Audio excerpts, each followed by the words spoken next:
It is often said that a mother's love for her daughter is a silent guardian, always watching over her well-being, guiding her through life's storms. Is that the case in Auntie B's story? Let's find out. Beatrice, popularly called Auntie B, is the owner of a well-known restaurant in a vibrant city. She was a mother of 3 daughters and ran this restaurant, B's Delights, which was famous for its mouth-watering dishes and assorted meats. 2 of her daughters, Rita and Tina, had finished their secondary school, while Anita, who is the youngest, was still in secondary school. The restaurant was the family's sole source of income, and Auntie B left no stone unturned in making sure her customers were always satisfied. The restaurant was always opened from morning till night, providing services from breakfast to dinner. To keep her business thriving, Auntie B resorted to a variety of tactics, the most notorious of which was her special service, as she always called it, that attracted numerous male customers. Men frequented her restaurant not only for the delicious meals, but also for the chance to spend the night with either of her elder daughters for a prize. This secret service provided the family with substantial additional income, and Auntie B was very strict with her daughters about it. At first, when the daughters finished secondary school, they weren't happy with what their mom was introducing them to, and they told their mom, "Mom, we don't like this. We want to go to school. My sister wants to be a lawyer, and I want to be a medical doctor. Now that we are through with school, we want to go to the university." And Auntie B will always shout on her daughters, saying, "How can you say you want to go to the university? I have tried my best in training you down to secondary school level. Is this not selfishness? You want me to keep spending money on your education when your father, who is supposed to be taking care of you, ran away when you were just 10 years old? I have tried my best. You are through with secondary school, so now is the time for you to start supporting my business." The eldest daughter will say to her mom, "Mama, we can support your business by helping you cook and serve customers, not selling our body for money." And Auntie B would not give an ear to that at all. It got to a time where she started starving her daughters at home because they refused to succumb to her request of satisfying her male customers. And because they didn't want to be a stubborn child or go against their mother's requests, they decided to do exactly what their mother said.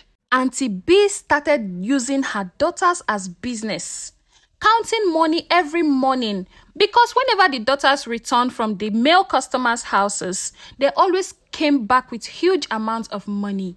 She counted this money with so much joy, forgetting the dangers she's putting her daughters through, or the possible sickness or disease the daughters are likely to get.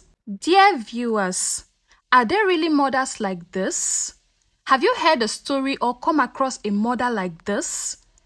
Well, let's keep listening to this story.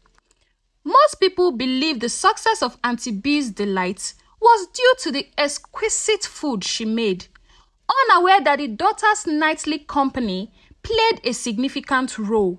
The daughters appearing to relish their interactions with the customers every night sometimes encouraged them to drink excessively and then took advantage of their intoxicated states to steal from them.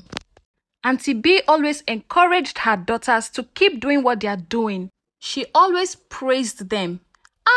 These are my daughters. You are making so much money for your mother. Don't worry.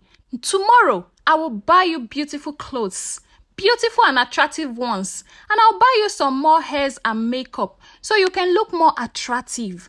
Thank you, my daughters. Can't you see we are making so much money? You know your mother will not deceive you.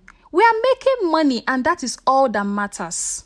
The children will reluctantly nod in agreement to what their mother was saying, and they continued this lifestyle for a very long time, forgetting the fact that they want to go to school. Anita, the youngest daughter of Madam B, saw everything going on, and she said to her sisters, "Sister, I don't like this lifestyle you people are living, no. I'm not going to do this when I'm done with secondary school. Not knowing her mother overheard what Anita was saying, and she shouted from the background, "Will you keep quiet? What do you mean by you don't like what they are doing? The money you have been feeding with and wearing good clothes with, you think I'm picking the money from the ground? Finish your secondary school and join your sisters. I don't have daughters for nothing. You have to work for the money." And Anita said, "Mama, I don't think I'm going to do this." Madam B yelled at Anita, and she angrily left the house that evening. One evening, while Auntie B and her daughters were attending to customers, a luxurious car parked in front of the restaurant. Auntie B and her daughters were astonished. They have never seen such a wealthy customer before. A man in his mid-50s stepped out of the car, and Auntie B wondered if he was lost.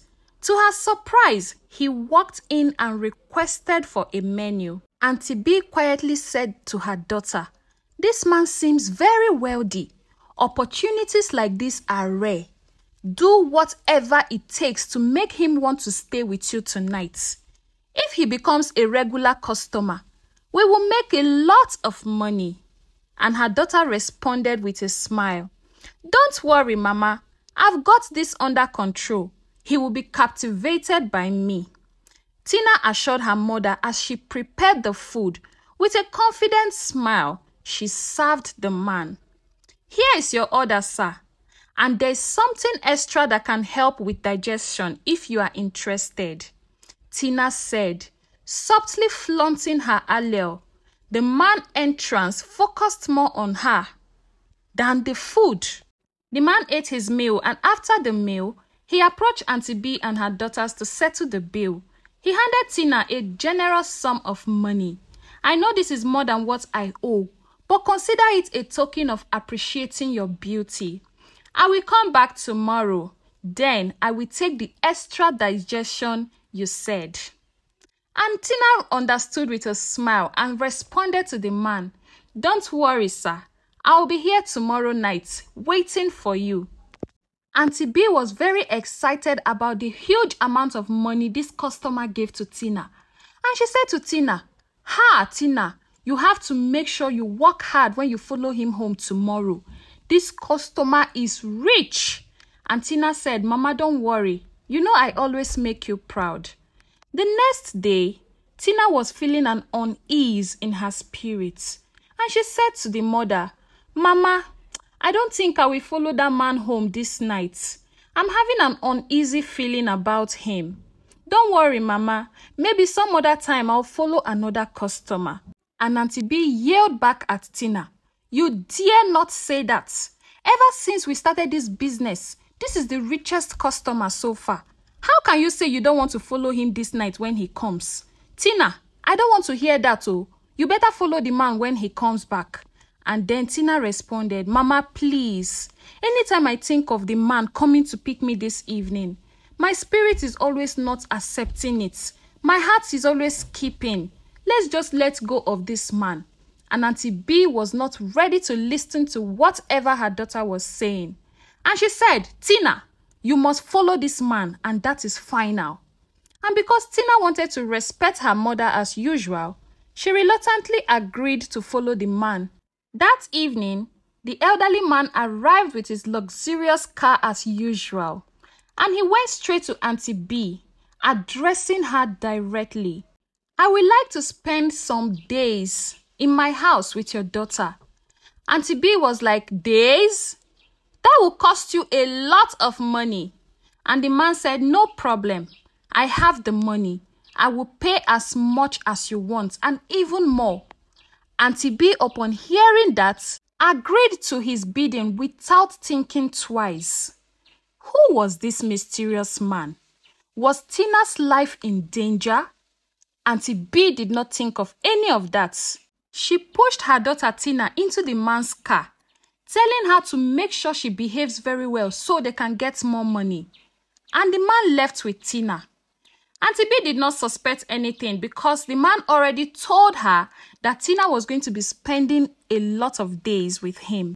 The next day, Rita, Madam B's older daughter walked up to her mother and said, "Mama, did you bother to call Tina to know if she arrived well or if she's okay where she is?" And Madam B replied, "Don't worry, Rita. The man will take care of her." And Rita said to her mother, "Mama, I think I'm pregnant. Please, Mama, what do I do?" And Madam B said, "What? You can't say that. How can you be pregnant? How are we going to make more money if you get pregnant? My friend, you better look for what to do with that. Don't tell me that kind of a thing again." And she chased Rita out of her presence, asking her to do whatever it takes to make sure they make more money, not getting pregnant. Few days later, Auntie B was sitting in her restaurant when she received a call from a stranger that her daughter Rita was at the hospital, that she should run along to the hospital. When Auntie B got to the hospital, she saw her daughter's lifeless body lying on the floor. And she asked the doctor, "Doctor, what happened to my daughter?" And the doctor responded, "Madam, she attended to get rid of a pregnancy. And this is what the result turned out to be." Auntie B started crying. "Oh no, I have led my daughter into killing herself. What do I do?" And just as she was walking out of the hospital, she saw where crowd gathered. She wondered why the crowd were there. And as she walked to the crowd to see what was going on, she saw her daughter's body, Tina, also on the floor. The crowd said a car came to drop Tina's lifeless body on the floor, that they had used Tina for ritual purposes. Auntie B was shattered. She was heartbroken. She had lost her 2 daughters in one day. She cried uncontrollably and blamed herself for everything. She said, "Oh no, I have killed my daughters with my own hands. Oh no." She kept on crying. That was when it dawned to Auntie B that she had made a very big mistake. And she said, "I have failed my daughters as a mother. All I wanted was them to have the best life, to have enough money. All the money they've been giving to me, I've been saving it for them. I guess I chose the wrong decision by sending them out. Oh no." And she cried. Anita, the last daughter, upon hearing what had happened, was very angry with her mother. And she said to her, "Mama, I told you, we don't need to sell ourselves. There are better ways to succeed," she said. And Madam B apologized to Anita. "Please forgive me, my daughter. Everything I did was for you and your sisters. I didn't know it would turn out like this." And Madam B closed down her restaurant completely and looked for other ways she could make money. After losing her 2 daughters, she wasn't ready to continue with that line of business again. And she focused more on taking Anita through her education and became the better mother that she was supposed to be in the first place. And Madam B lived in regrets for the rest of her life. This taught Madam B the valuable lessons about integrity, hard work, and the importance of making ethical choices. She learned that true success comes from honest efforts and that it is never too late to change one's paths. The moral of the story is that while shortcuts may seem enticing, they often come with hidden costs. True and lasting success is built on a foundation of integrity, hard work, and ethical choices. Thank you so much, my dear viewers, for listening to this story. I hope you learned a thing or two from Madam B's story. My name is Onyi of Onyi Stories and Folktales, and please, if you haven't subscribed, be a part of my growth. Please click on that subscribe button, turn on the notifications so when I post more interesting stories, you will get to see them. I appreciate you. I appreciate your support and your time. I do not take it for granted. See you in my next video. Bye-bye.